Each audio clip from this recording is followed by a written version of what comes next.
नमस्कार। राष्ट्र, राष्ट्रियता, सभ्यता र संस्कारको संगम बागमती टेलिभिजनको समाचारमा स्वागत छ। म रेखा श्रेष्ठ। प्रारम्भमा मुख्य समाचार। 2 नम्बर प्रदेशको नाम मधेस र स्थायी राजधानी जनकपुर धाम बनाउने प्रस्ताव पारित। मधेस नामको पक्षमा 80 र राजधानीको पक्षमा 78 सांसदको समर्थन। पशुपतिको धर्मशालामा बतास समूहलाई होटल चलाउन दिएको सम्झौता खारेज गर्न छानबिन समितिको सिफारिस। सम्झौता गैरकानुनी र मिलिमतोमा भएको ठहर। एकै दिन झण्डै 7000 संक्रमित थपिए। बिरामीको उपचारमा खटिने 100 चिकित्सक नै संक्रमित भएपछि अस्पतालको सेवा प्रभावित हुने त्रास। उत्तर कोरियाले पुनः ब्यालिस्टिक क्षेपणास्त्र परीक्षण गरेपछि जापान र दक्षिण कोरियाको आपत्ति। कोरियामाथिको प्रतिबन्धमा कडाई गर्ने अमेरिकाको चेतावनी। र शहीद स्मारक ए डिभिजन लिगमा जावलाखेल युथलाई 2-0 ले हराउँदै एनआरटी 6औं स्थानमा उक्लियो। जावलाखेल 10औं स्थानमा यथावत।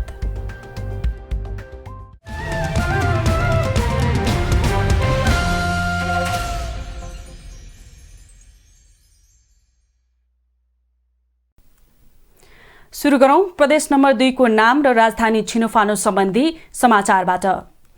प्रदेश 2 को स्थायी राजधानी ऐतिहासिक धनुषाको जनकपुर र प्रदेशको नाम मधेस टुङ्गो लागेको छ। प्रदेश र स्थायी राजधानीको विषयमा दलीय सहमति जुट्न नसकेपछि सोमबार प्रदेश सभामा मतदान भएको थियो। मतदानमा स्थायी राजधानी जनकपुर र मधेस नाम 2/3 बहुमतले पारित गरेको हो। 107 सदस्यीय प्रदेश सभामा 79 जना सांसद उपस्थित रहेकोमा राजधानी सम्बन्धी प्रस्तावको पक्षमा 78 मत परेको थियो। यस्तै प्रदेश 2 को नाम मधेस राख्ने प्रस्तावको पक्षमा 80 जना सांसदले मतदान गरेका थिए। यो 2/3 भन्दा बढी मत हो। प्रदेशको राजधानी सम्बन्धी प्रस्ताव पारित भए लगतै स्थगित प्रदेश सभाको दोस्रो बैठकमा प्रदेशको राजधानी सम्बन्धी प्रस्ताव पेश भएको थियो। सभामुख सरोज कुमार यादवको संयोजकत्वमा गठित विशेष समितिले नामका लागि 4 र राजधानीका लागि 3वटा प्रस्ताव राखे पनि सहमति जुट्न नसकेपछि मतदानबाट टुङ्गो लगाइएको हो। सत्तारूढ जनता समाजवादी पार्टी, माओवादी केन्द्रले प्रदेशको नाम मधेस प्रदेश राख्नुपर्ने प्रस्ताव गरेका थिए। प्रमुख प्रतिपक्षी दल लोकतान्त्रिक समाजवादी पार्टीले त्यही प्रस्तावलाई समर्थन गरेको हो। यसअघि गत 2077 चैत 5 गते प्रदेश 2 को राजधानी र नामाकरणको विषयमा प्रदेश सभामा मतदान भएको थियो। त्यतिबेलै प्रदेशको राजधानी जनकपुर राख्ने विषयमा सहमति नजिक पुगेका राजनीतिक दलहरूबीच नामाकरणमा सहमति नभएपछि प्रक्रिया मतदानमा गएको थियो। तत्कालीन बैठकमा पनि 2/3 बहुमत नपुगेपछि राजधानी र नामाकरणको प्रस्ताव समेत पारित हुन असफल भएको थियो।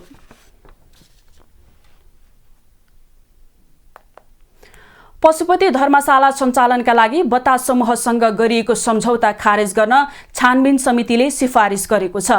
धर्मशाला भाडामा दिएको विषयमा आलोचना भएपछि पशुपति क्षेत्र विकास कोषको सञ्चालक परिषदले छानबिन समिति गठन गरेको थियो। छानबिन समितिका संयोजक तथा कोषका कोषाध्यक्ष नारायण सुवेदीले संस्कृति, पर्यटन तथा नागरिक उड्डयन मन्त्रालयका सचिव तथा परिषदका सदस्य महेश्वर न्यौपानेलाई सोमबार बुझाएको प्रतिवेदनमा सम्झौता गैरकानुनी र मिलिमतोमा भएको ठहर गरिएको छ। प्रतिवेदन बुझ्दै पर्यटन मन्त्रालयका सचिव न्यौपानेले गैरकानुनी र मिलिमतो भएको ठहर सहित सम्झौता खारेज गर्ने छानबिन समितिले सिफारिस गरेको बताउनु भयो। पनि परिषदकोले गठन गरेको हो। यो चाहिँ छानबिन गर्ने निर्णय पनि परिषदले गरेको हो।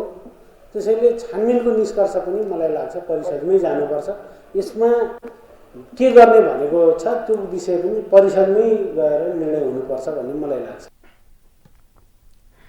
तिलगङ्गाको 19 रोपनी जग्गा र त्यसमा फैलिएको करिब 40 करोड रुपैयाँ लागतमा बनेको धर्मशालामा होटल चलाए बापत मासिक 8,78,416 रुपैयाँ तिर्ने गरी 2076 साल वैशाख 30 गते कोषका तत्कालीन सदस्य सचिव डाक्टर प्रदीप ढकाल र बतास अर्गनाइजेसनको तर्फबाट वस्कर बतासले सम्झौता पत्रमा हस्ताक्षर गरेका थिए। समितिका संयोजक सुवेदीले धर्मशाला निर्माण गर्दा सम्झौता बमोजिम बेडको संख्या र दर रेट समेत आफू खुसी निर्धारण गरेको तथा सम्झौता भन्दा बाहिर गएर अन्य विभिन्न संरचना बनाएको पाइएको बताउनु भयो। अथवा कानुनले तोकिए भन्दा पाए स्वैच्छिक रूपमा राखियो र कसैलाई प्री तयार गरेर टेन्डर कसलाई दिने, कागजात कसलाई, त्यो कसलाई दिने त टेन्डर भन्ने कुरा प्रिफिक्स गरेर उसका योग्यताका आधारमा टेन्डर गरियो कि भन्ने हामीलाई शङ्का छ। बतासलाई धर्मशाला भाडामा दिन पशुपति क्षेत्र विकास कोषको सञ्चालक परिषदको स्वीकृति नै नलिएको पाइएको छ। झण्डै 2.5 वर्षदेखि बतासले धर्मशालालाई होटल बनाएर चलाइरहेको छ। आलोचना बढेपछि आइतबार पर्यटन मन्त्री प्रेमाले पशुपति धर्मशालाको निरीक्षण गर्नुभएको थियो।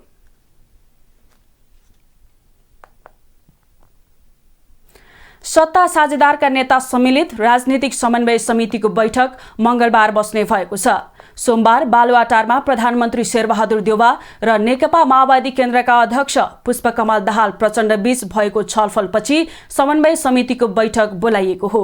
बैठकमा स्थानीय तहको निर्वाचनको मिति तोक्न निर्वाचन आयोगले गरेको प्रस्तावबारे छलफल हुने नेताहरूले बताएका छन्।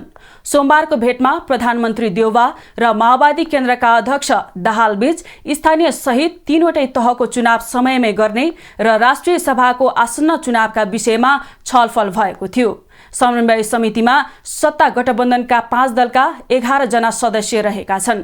कोरोना संक्रमण पुष्टि भएपछि माओवादी अध्यक्ष दाहालले पहिलो पटक भौतिक उपस्थितिमा प्रधानमन्त्री देउवासँग छलफल गर्नुभएको हो। तत्कालै स्थानीय तहको चुनावको मिति तोकेर निर्वाचन प्रक्रिया सुरु गर्न प्रमुख प्रतिपक्षी नेकपा एमाले लगायतले माग गरिरहेका छन्। सोमबार संयुक्त विज्ञप्ति जारी गर्दै गाउँपालिका राष्ट्रिय महासंघ, नेपाल नगरपालिका संघ र जिल्ला समन्वय समिति महासंघले तत्काल स्थानीय तहको निर्वाचनको मिति तोक्न सरकारसँग माग गरेका थिए। प्रत्येक वर्ष पौष शुक्ल पूर्णिमादेखि माघ शुक्ल पूर्णिमासम्म 1 महिना मनाइने स्वस्थानी व्रत आजदेखि सुरु भएको छ। यस अवधिमा स्वस्थानीको व्रत बस्ने, कथा वाचन गर्ने तथा सुन्ने र विभिन्न तीर्थस्थलमा माघ स्नान गर्ने परम्परा छ। काठमाडौँ उपत्यकाको उत्तर पूर्वी भेगमा पर्ने साँखु स्थित शाली नदीमा आजदेखि माघ स्नान सहित माधव नारायणको मेला लाग्ने गरेकोमा यो वर्ष कोरोना संक्रमणका कारण माधव नारायण मेला नगरी व्रत मात्र गर्ने गरी तयारी गरिएको छ। एक रिपोर्ट। हरेक वर्ष पौष शुक्ल पूर्णिमादेखि माघ शुक्ल पूर्णिमासम्म 1 महिना विधिपूर्वक मनाइने स्वस्थानी व्रत आजबाट सुरु भएको छ। पौष शुक्ल चतुर्दशीको दिन बिहानै स्नान गरी शुद्ध वस्त्र पहिरिएर स्वस्थानी व्रतको आरम्भ भएको छ। बिहान माघ स्नान गरी नित्य मध्याह्न कालमा महादेवको पूजा गर्ने र बेलुकी स्कन्द पुराणको कुमार अगस्त्य बीच संवाद भएको स्वस्थानी व्रत कथा सुन्ने सुनाउने परम्परा परापूर्वकालदेखि चलिआएको छ। सत्ययुगमा हिमालय पर्वतकी पुत्री पार्वतीले महादेवलाई पति पाऊ भनी स्वस्थानीको व्रत बसेको र महादेवलाई पाएको कथा स्वस्थानीमा वर्णन गरिएको छ। परम्परामा चाहिँ महादेव पार्वतीले व्रत गरेको स्वस्थानीको व्रतले गर्दाखेरि त्यो व्रतले चाहिँ सम्पूर्ण जीवलाई पुग्ने क्या। जस्तै अब चन्द्रवतीले दुःख पाइन्, स्वस्थानीको व्रत गरेर उपदेश भएर भइन्।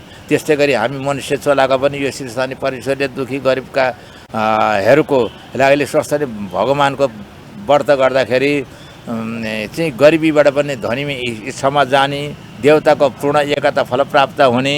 यो महिनाभरि चाहिँ अब मान्छेले सकेसम्म चोखो नितो खाने होइन, नित्य मध्याह्न कालमा चाहिँ अब स्वस्थानीको पूजा गरेर चाहिँ शिवजीको पार्वतीको पूजा गर्ने, अनि स्वस्थानीको चाहिँ पाठ गर्ने।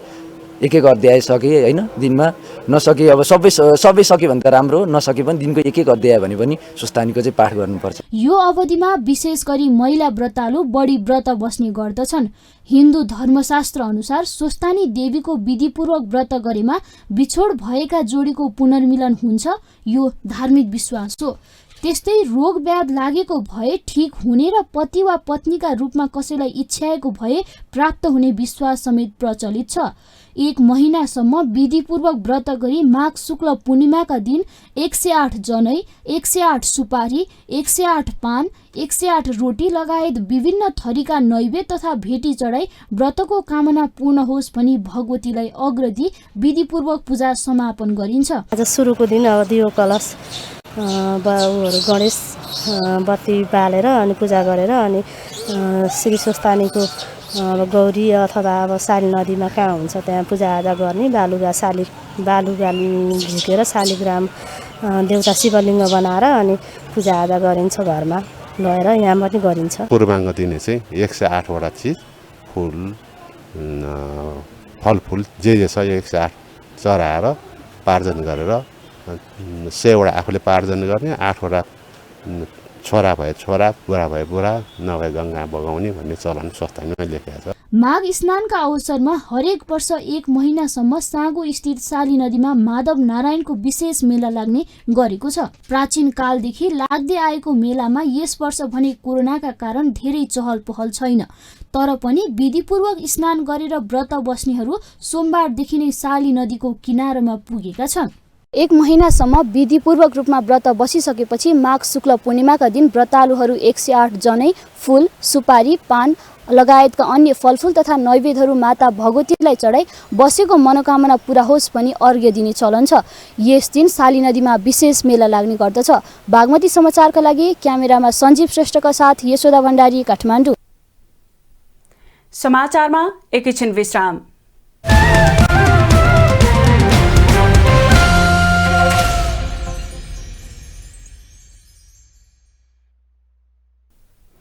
हामी समाचारको निरन्तरतामा छौं। अब बाँकी समाचार।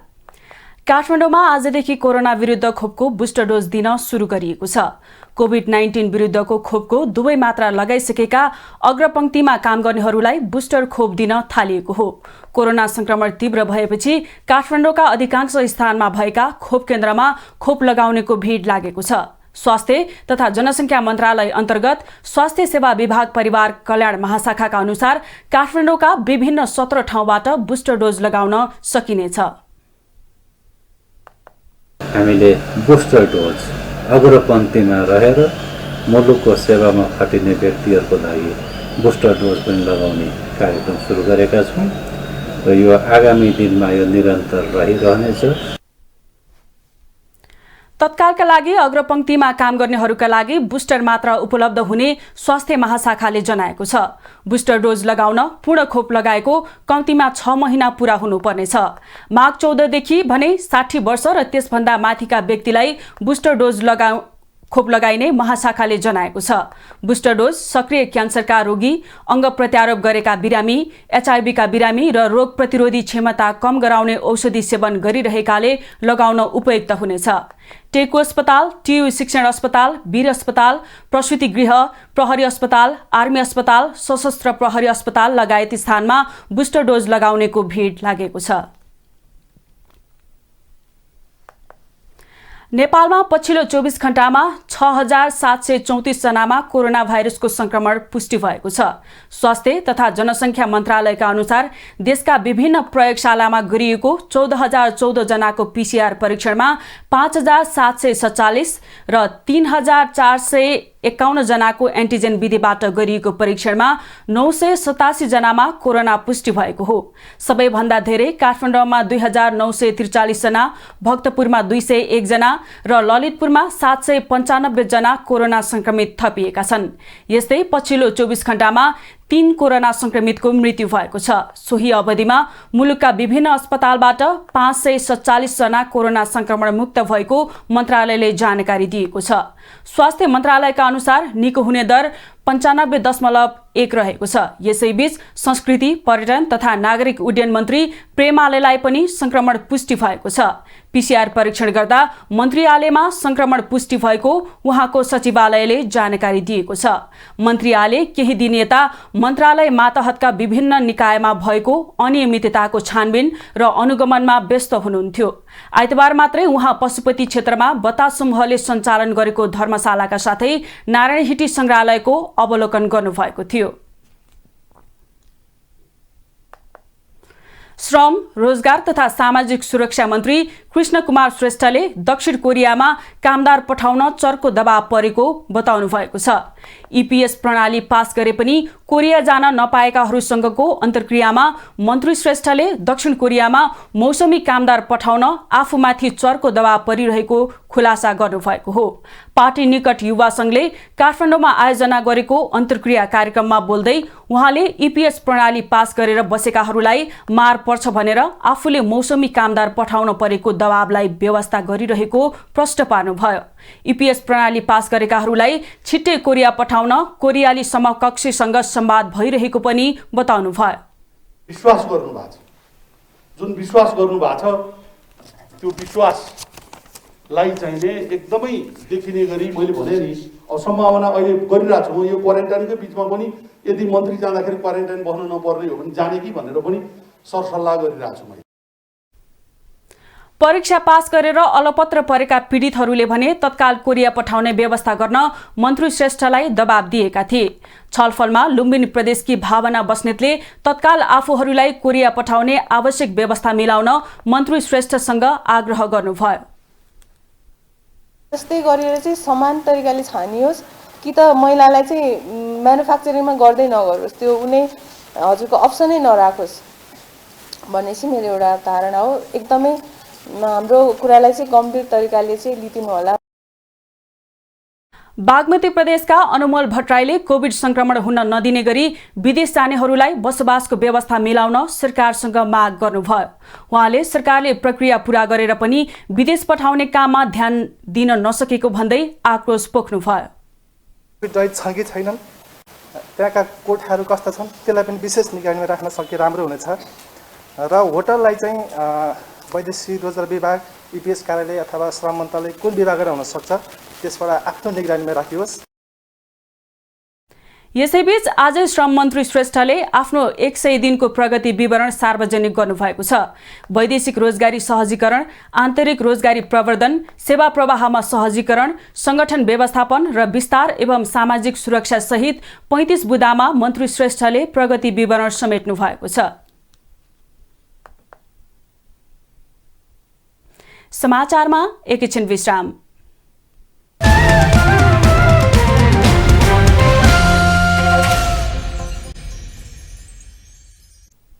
हामी समाचारको निरन्तरतामा छौं। अब बाँकी समाचार।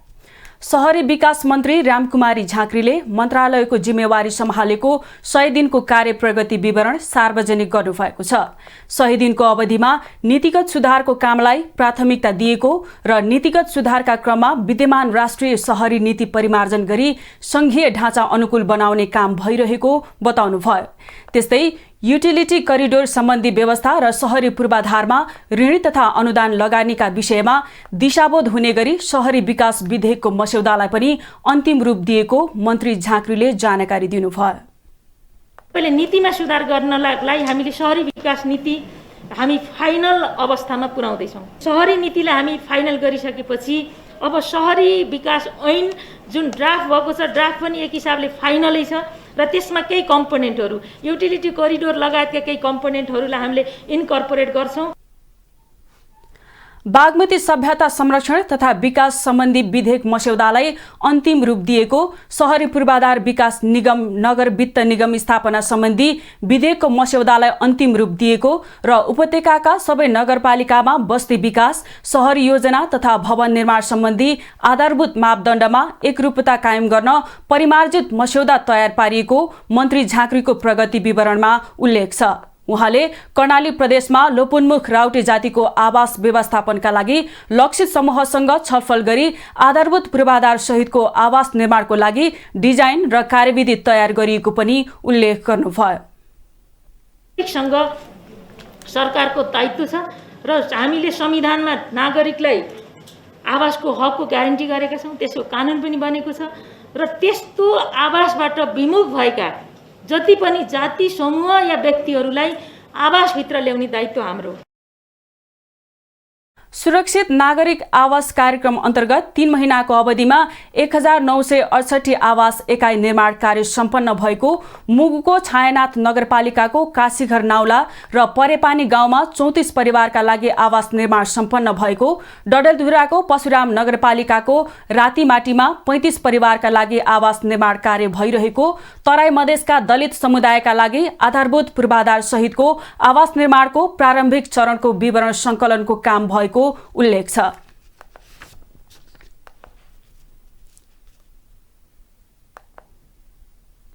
अब आर्थिक समाचार।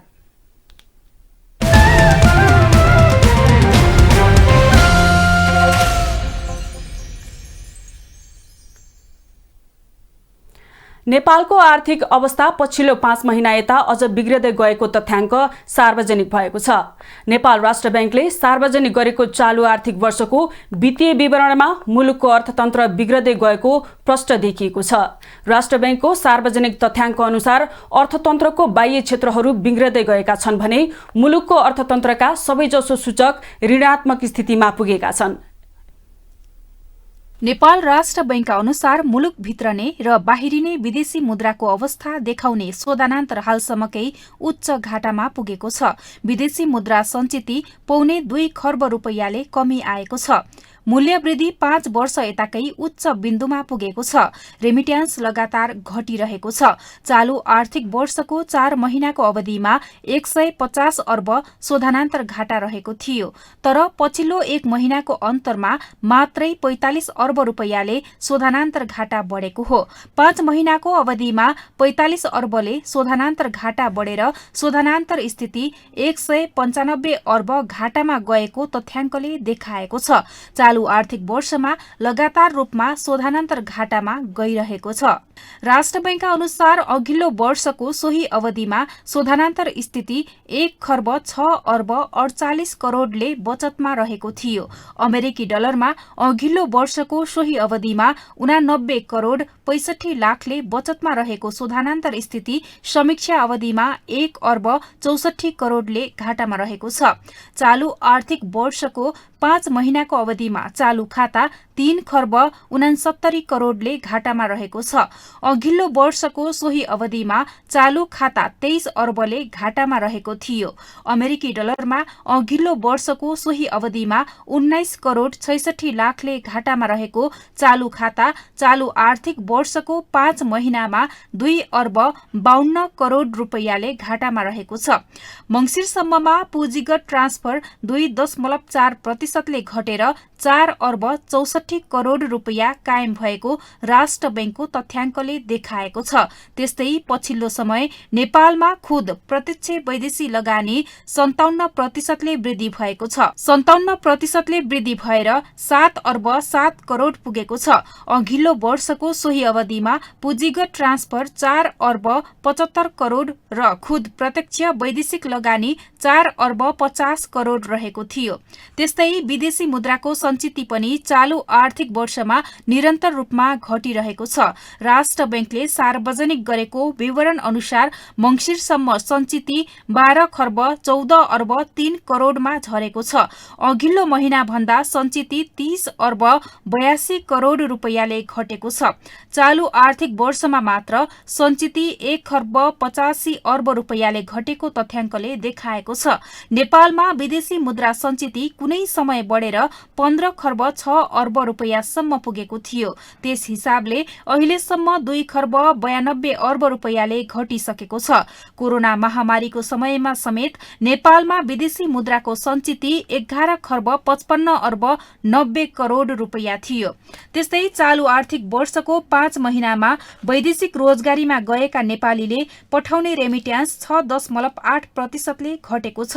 गत कार्तिक महिनाको तुलनामा मंसिरमा बढेर पनि गत वर्षको सोही अवधिको भन्दा घटेको छ। गत कार्तिक महिनामा 73 अर्ब 10 करोड भित्रिएको रेमिट्यान्स मंसिरमा 76 अर्ब 16 करोड भित्रिएको छ। यद्यपि गत वर्षको मंसिरमा 79 अर्ब 9 करोड रुपैयाँ भित्रिएको थियो। नेपाल राष्ट्र बैंकको मासिक तथ्याङ्क अनुसार गत साउन यता रेमिट्यान्स लगातार घटिरहेको छ। अमेरिकी डलरमा विप्रेषण आप्रवाह 7.3%ले कमी आई 2 अर्ब 26 करोड कायम भएको छ। तर यता चालु आर्थिक वर्ष 2078-79 को पहिलो 5 महिनामा नेपाली वस्तुको निर्यातमा वृद्धि भएको छ। नेपाल राष्ट्र बैंकले सार्वजनिक गरेको 5 महिनाको तथ्याङ्क अनुसार निर्यात 105.6%ले बढेर 102 अर्ब 92 करोडले निर्यात वृद्धि भएको छ। त्यस्तै आर्थिक वर्षको 5 महिनामा कुल वस्तु आयात 59.5% वृद्धि भई 838 अर्ब 41 करोड पुगेको छ।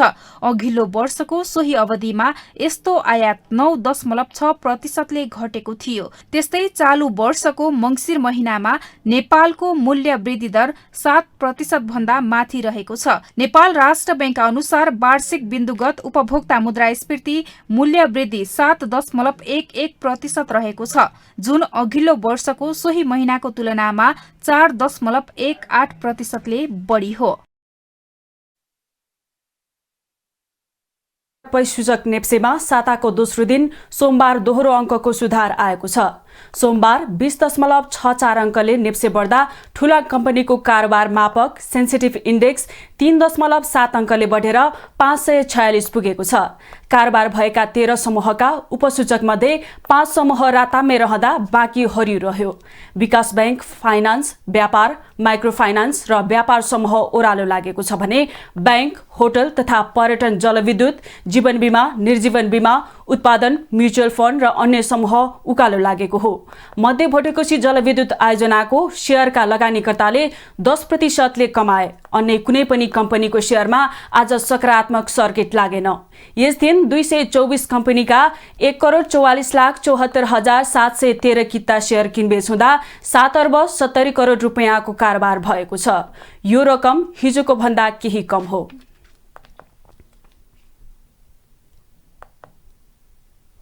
अब अन्तर्राष्ट्रिय समाचार।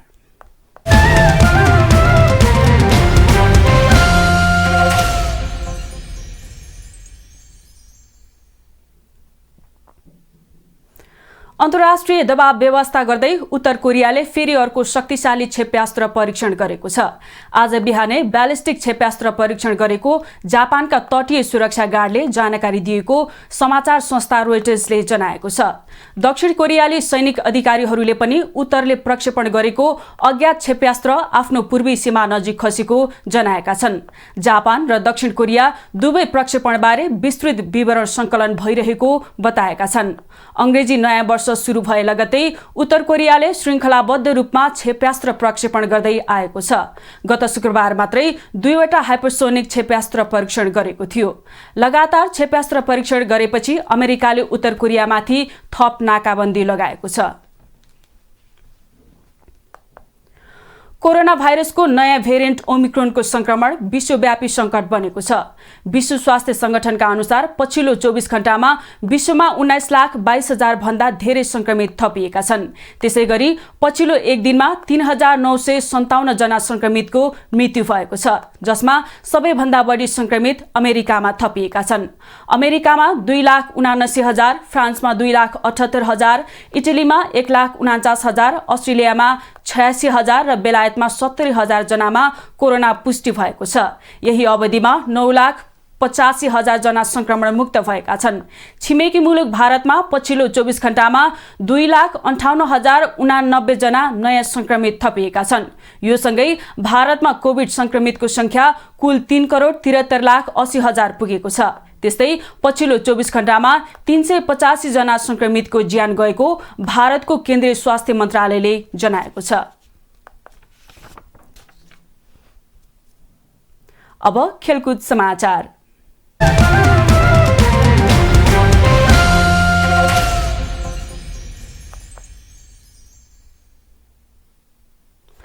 प्रधानमन्त्री कप पुरुष टी20 क्रिकेट प्रतियोगितामा नेपाल पुलिस क्लबले अपराजित यात्रा कायम राख्दै सोमबार प्रदेश 1 लाई 6 विकेटले हराएको छ। यसअघि नै समूह ए विजेताको रूपमा पुलिस सेमिफाइनलमा पुगिसकेको छ। समूहमा 4 खेल जितेको पुलिस 8 अङ्क जोड्दै समूह विजेता बन्दा 5 अङ्क जोडेको आर्मी समूह उपविजेता बनेको छ। शनिबार नै हुनुपर्ने पुलिस र प्रदेश 1 बीचको खेल कोरोना संक्रमणको आशंकाका कारण स्थगित गरेर आज खेलाइएको हो। टियु मैदान कृतिपुरमा टस जितेर पहिले ब्याटिङ गरेको प्रदेश 1 ले 20 ओभरमा 8 विकेट गुमाएर 101 रन बनाएको थियो। ओपनर मिनास थापाले अर्धशतक बनाए पनि अन्य खेलाडीले गतिलो साथ नदिँदा प्रदेश 1 ले ठूलो स्कोर बनाउन सकेन। प्रतियोगिताको दुवै सेमिफाइनल मंगलबार हुनेछ, जहाँ नेपाल पुलिस क्लबले बागमती प्रदेश र आर्मीले एपीएफ सँग खेल्नेछ। दुवै खेल कृतिपुर स्थित टियु अन्तर्राष्ट्रिय मैदानमा हुनेछ। शहीद स्मारक ए डिभिजन लिग अन्तर्गत सोमबारको खेलमा न्युरो टिम एनआरटी विजयी भएको छ। एनआरटीले त्रिपुरेश्वर स्थित दशरथ रङ्गशालामा जावलाखेल युथ क्लबलाई 2-0 ले पराजित गरेको हो। एनआरटीको जितमा दुवै गोल दर्शन गुरुङले गरे। खेलको 69औं मिनेटमा स्टेफिन विनोङको पासमा दर्शनले गरेको गोल मार्फत एनआरटीले अग्रता लिएको थियो। 73औं मिनेटमा विनोङकै पासमा दर्शनले बललाई पोस्टको दिशा दिँदै एनआरटीलाई सहज जित दिलाए। दुवै टोलीले खेलमा पाएका केही अवसरलाई भने सदुपयोग गर्न सकेनन्। 71औं मिनेटमा एरिक बिष्टको फ्री किकमा सरोज दाहालले गरेको हेडर बाहिरिँदा एनआरटीले आफ्नो अग्रता दोब्बर बनाउन सकेन। 85औं मिनेटमा मिडफिल्डर रूप बहादुर लामाको फ्री किक एनआरटीका गोलकिपर अजित प्रजापतिले रोक्दा जावलाखेलले गोल अन्तर कम गर्ने अवसर गुमाएको थियो। यो जितसँगै 9 खेलमा 13 अङ्क जोडेर एनआरटी 6औं स्थानमा उक्लिँदा समान खेलबाट 8 अङ्कका साथ जावलाखेल 10औं स्थानमा यथावत छ।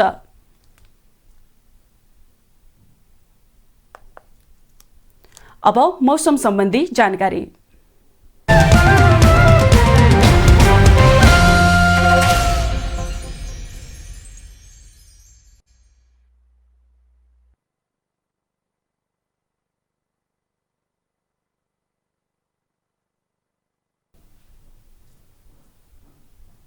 समाचारको अन्त्यमा पुनः मुख्य समाचार।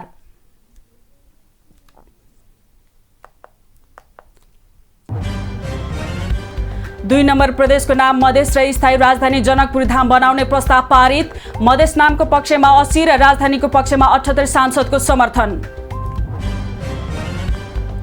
पशुपतिको धर्मशालामा बतास समूहलाई होटल चलाउन दिएको सम्झौता खारेज गर्न छानबिन समितिको सिफारिस। सम्झौता गैर कानुनी र बिलिमतोमा भएको ठहर। एकै दिन झण्डै 7000 संक्रमित थपिए। बिरामीको उपचारमा खटिने 100औं चिकित्सक नै संक्रमित भएपछि अस्पतालको सेवा प्रभावित हुने त्रास। उत्तर कोरियाले पुनः ब्यालिस्टिक क्षेपणास्त्र परीक्षण गरेपछि जापान र दक्षिण कोरियाको आपत्ति। कोरियामाथिको प्रतिबन्धमा कडाई गर्ने अमेरिकाको तयारी। र शहीद स्मारक ए डिभिजन लिगमा जावलाखेल युथलाई 2-0 ले हराउँदै एनआरटी 6औं स्थानमा उक्लियो। जावलाखेल 10औं स्थानमा यथावत।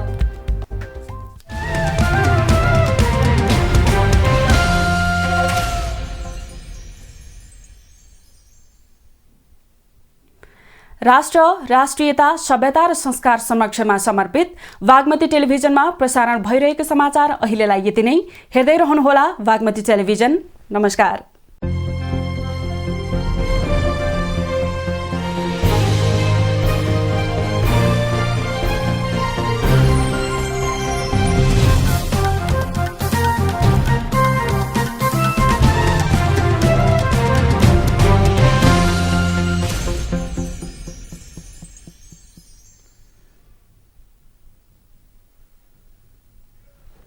नमस्कार।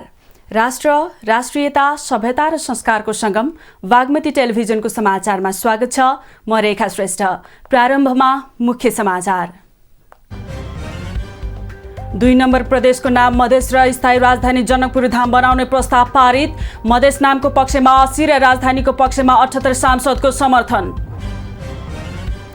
पशुपतिको धर्मशालामा बतास समूहलाई होटल चलाउन दिएको सम्झौता खारेज गर्न छानबिन समितिको सिफारिस।